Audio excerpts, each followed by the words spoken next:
teman Melati, perkenalkan nama saya Melvi Paramita dari Universitas Widya Kartika Surabaya. Kali ini saya akan men-sharingkan tentang nomor pokok wajib pajak atau NPWP.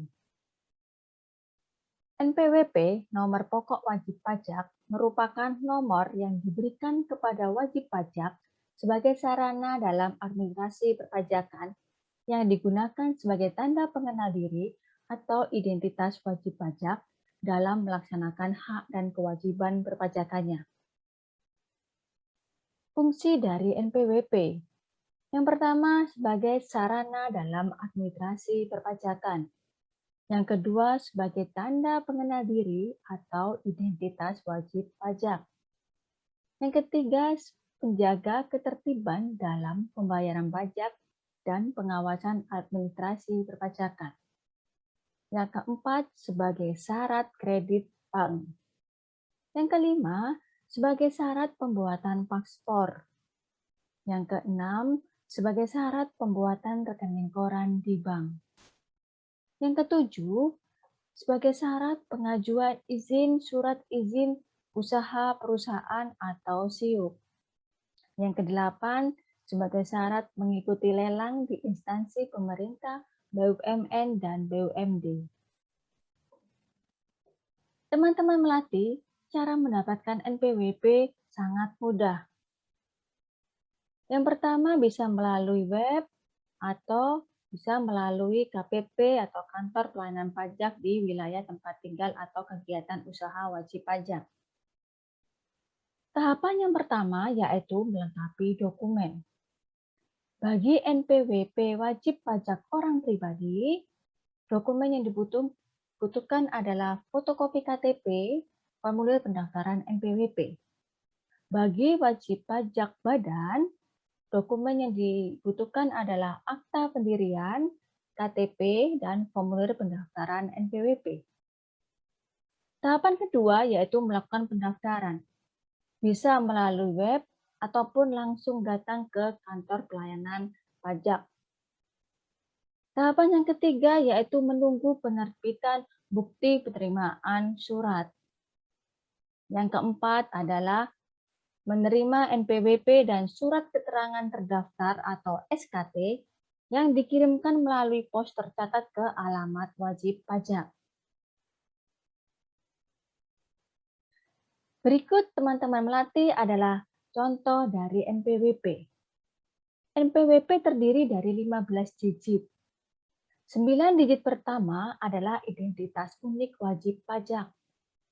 3 digit berikutnya adalah kode KPP. 3 digit terakhir adalah kode status dan cabang. Bagi teman-teman Melati yang telah memiliki NPWP, memiliki kewajiban yaitu menyetor dan membayar pajak dan melaporkan pajak. Berikutnya teman-teman Melati adalah contoh surat keterangan terdaftar atau SKT. Di dalam SKT ini akan tercantum bahwa kewajiban pajak dari wajib pajak orang pribadi maupun wajib pajak badan.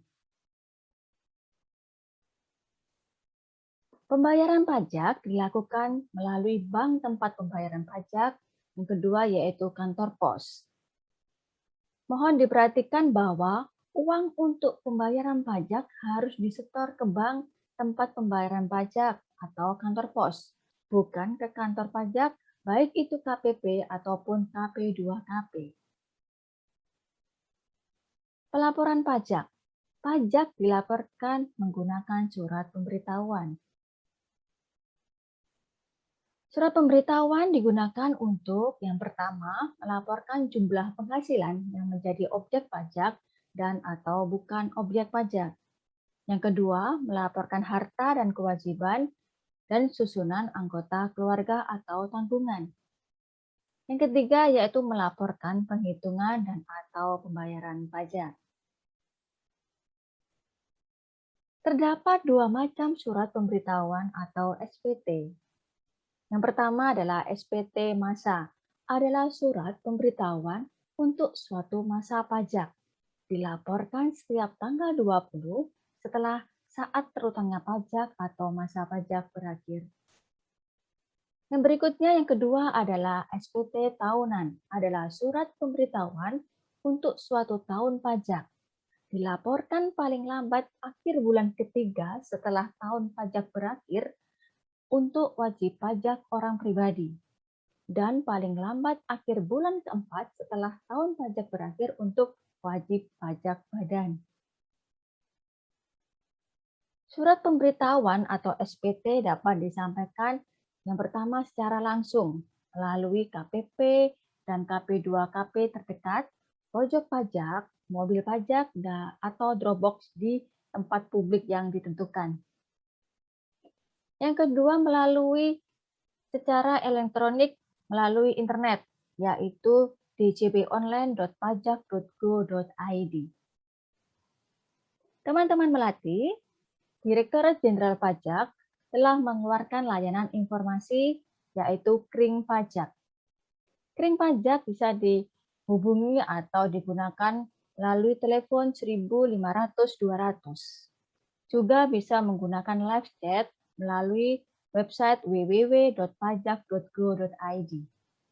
Waktu layanan adalah hari Senin sampai dengan Jumat pukul 8 sampai dengan 16 WIB. Selain telepon maupun live chat, layanan informasi juga dapat melalui Twitter maupun email.